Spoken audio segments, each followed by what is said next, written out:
সুপ্রিয় দর্শক, আসসালামু আলাইকুম। আশা করি সবাই ভালো আছেন। দর্শক, আসাননগর সেবা ফার্মার সাবের আরও একটি পর্বে আপনাদের সবাইকে স্বাগতম। আপনারা যারা আসাননগর সেবা ফার্মার সাবে নিয়মিত ভিডিও দেখেন তারা জানেন যে আসাননগর সেবা ফার্মার সাবে বাহুবলীর অনেক চারা মজুদ ছিল।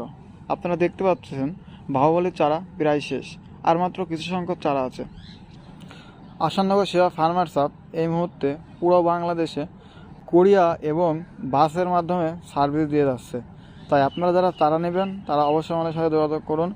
আমাদের কাছে আর অল্প কিছু সংখ্যক চারা আছে। বাহুবলীর চারা যারা লাগাতে যাচ্ছেন এবং আমাকে অনেক ভাই কমেন্ট করতেছেন, ভাইয়া আমি 2 দিন 3 দিন পরে নিব। ভাই, আপনারা যাদের লাগবে বাহুবলীর চারা, চারা অনেক সুন্দর ভাইয়া, আপনারা অর্ডারটা কনফার্ম করে রাখুন, কারণ চারা ফুরায় যাবে। প্রচুর পরিমাণ কল আসতেছে। তো আজকে ভিডিও এই পর্যন্ত। সবাই ভালো থাকবেন, সুস্থ থাকবেন। দেখা হবে নতুন কোনো ভিডিওতে। সবাই আমার জন্য দোয়া করবেন, আর খোদা হাফেজ।